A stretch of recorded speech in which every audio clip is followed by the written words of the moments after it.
महाराष्ट्र में एक दिन में कोविड-19 से 122 की मौत, कुल संक्रमितों की संख्या 75,000 के करीब। महाराष्ट्र में बुधवार को कोरोना वायरस से 122 लोगों की मौत हो गई, जो एक दिन में अभी तक सर्वाधिक मौत है।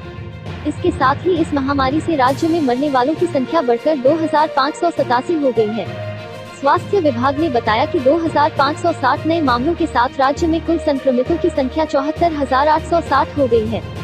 स्वास्थ्य विभाग ने बयान जारी करके कहा कि दिन में राज्य के अस्पतालों से 996 रोगियों को ठीक होने के बाद छुट्टी मिली, जिससे ठीक होने वाले रोगियों की संख्या अभी तक 32,329 हो गई है। चक्रवाती तूफान निसर्ग से बदला मौसम का मिजाज, 5 जून तक बरसते रहेंगे बदरा, इन इलाकों में हो सकती है भारी बारिश। अगले 24 घंटों के दौरान पश्चिमी हिमालय, हरियाणा, पंजाब, राजस्थान, उत्तर प्रदेश, बिहार, झारखंड, उप हिमालयी पश्चिम बंगाल, सिक्किम, तेलंगाना और तटीय आंध्र प्रदेश के कुछ हिस्सों में हल्की से मध्यम बारिश का अनुमान है। महाराष्ट्र में 3 लोगों की मौत, 4 जिलों की बिजली गुल, अंधेरे में लाखों लोग। चक्रवात निसर्ग बुधवार को मुंबई के करीब तक पहुंचा, लेकिन कोविड-19 महामारी से जूझ रहे महानगर को इसने प्रभावित नहीं किया और शाम में यह कमजोर भी पड़ गया।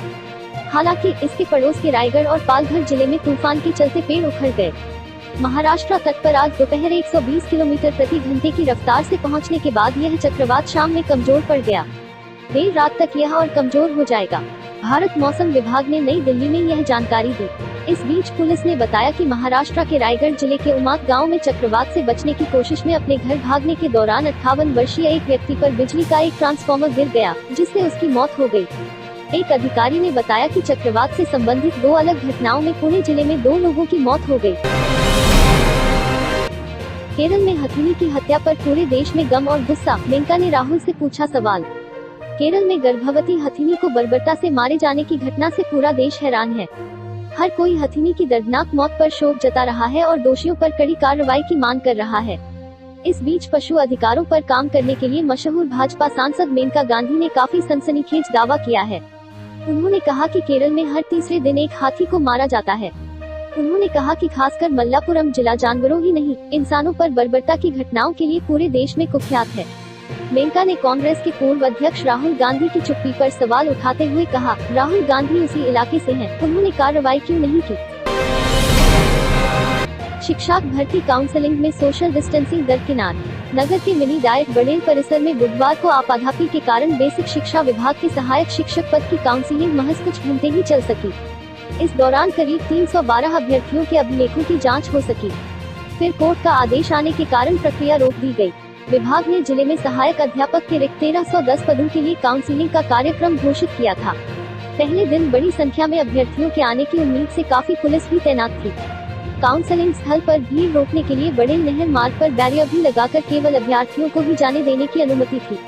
इसके बावजूद काउंसलिंग शुरू होते ही परिसर में भीड़ जुट गई और सोशल डिस्टेंसिंग की अनदेखी शुरू हो गई। सिद्धू पर फिर गरमाई सियासत, आप में शामिल होने की चर्चाएं, केजरीवाल से बातचीत के संकेत। पंजाब के फायर ब्रांड नेता व पूर्व कैबिनेट मंत्री नवजोत सिंह सिद्धू को लेकर राज्य की सियासत गर्मा गई है। चर्चाएं हैं कि कांग्रेस नेता सिद्धू आम आदमी पार्टी में शामिल हो सकते हैं। कयासबाजी चल रही है कि सिद्धू की दिल्ली के मुख्यमंत्री व आप के संयोजक अरविंद केजरीवाल से बातचीत चल रही है। सिद्धू ने कैप्टन अमरिंदर सिंह की कैबिनेट से पिछले साल इस्तीफा दिया था और इसके बाद से वह राजनीति में सक्रिय नजर नहीं आ रहे हैं। वो सोशल मीडिया के जरिए ही अपनी बात रखने रहे हैं।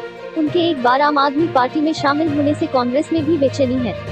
हालांकि इन चर्चाओं पर टिप्पणी करने के लिए उनसे संपर्क नहीं हो सका। चीन पर ट्रंप की एक और बड़ी कार्रवाई। 16 जून से अमेरिका में चीनी उड़ानों पर लगाई रोक। अमेरिकी और चीन के बीच तनातनी कम होने का नाम नहीं ले रही है। अमेरिकी राष्ट्रपति डोनाल्ड ट्रंप ने चीन पर एक और बड़ी कार्रवाई करते हुए 16 जून से अमेरिका में चीनी उड़ानों पर रोक लगा दी है। ट्रंप के इस फैसले के बाद माना जा रहा है कि कोरोना संकट काल के बीच अमेरिका और चीन के संबंधों में खटास और बढ़ेगी। ट्रंप सरकार ने बुधवार को चीनी एयरलाइंस को अमेरिका में उड़ान भरने से रोक दिया है, जिससे दोनों देशों के बीच व्यापार और यात्रा संबंधी तनाव और बढ़ सकता है।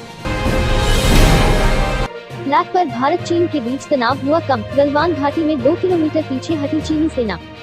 भारत और चीन के बीच पिछले करीब 1 महीने से line of actual control (LAC) पर तनाव जारी है।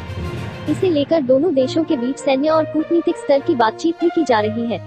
ऐसे में जानकारी मिली है कि पिछले 3-4 दिनों से चीनी सेना पीपुल्स लिबरेशन आर्मी की सीमा पर कोई गतिविधि नहीं हो रही है। न्यूज एजेंसी पीटीआई के मुताबिक गलवान घाटी में चीनी सेना 2 किलोमीटर और भारतीय सेना अपनी जगह से 1 किलोमीटर पीछे हटी है। बता दें पीएलए के सैनिक एलएसी के पास अलग अलग जगहों पर एकत्रित हैं।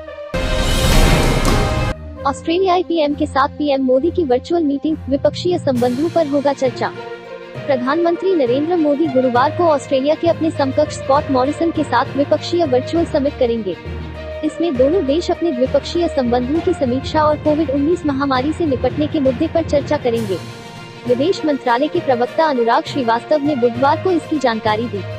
बयान के अनुसार ऑस्ट्रेलिया के प्रधानमंत्री स्कॉट मॉरिसन की इस वर्ष भारत यात्रा की तारीख को अंतिम रूप दिया जा चुका था, लेकिन यह यात्रा नहीं हो सकी। ऐसे में भारत ऑस्ट्रेलिया द्विपक्षीय वर्चुअल समिट आयोजित करने पर सहमति व्यक्त की गई। यह पहला अवसर है जब प्रधानमंत्री मोदी वर्चुअल तरीके से द्विपक्षीय शिखर सम्मेलन आयोजित कर रहे हैं, जो ऑस्ट्रेलिया के साथ भारत के संबंधों की मजबूती और इनमें उत्तरोत्तर विकास को दर्शाता है। लद्दाख में 2 जगहों पर चीन और भारत की सेनाएं पीछे हटी, पेंगोंग लेक में गतिरोध जारी। भारत चीन के बीच वास्तविक नियंत्रण रेखा पर कई दिनों से जारी गतिरोध में बुधवार को थोड़ी सकारात्मक प्रगति हुई है। 3 में से 2 स्थानों पर भारत और चीन की सेनाएं थोड़ा पीछे हटी हैं, जबकि पेंगोंग लेक पर दोनों सेनाएं डटी हुई है। फिर भी 6 जून को मेजर जनरल स्तर की बातचीत से ठीक पहले हुई इस प्रगति को महत्वपूर्ण माना जा रहा है। सेना से जुड़े सूत्रों ने कहा कि गलवान घाटी और चुशुल में भारत और चीनी सेनाएं थोड़ा पीछे हटी हैं। करीब 1 पखवाड़े से भी अधिक समय से इन स्थानों पर दोनों सेनाओं के बीच गतिरोध कायम था और तनातनी की स्थिति बनी हुई थी। हिंसक झड़पों की खबर भी आई हुई थी, लेकिन बुधवार को इसमें नरमी आई है।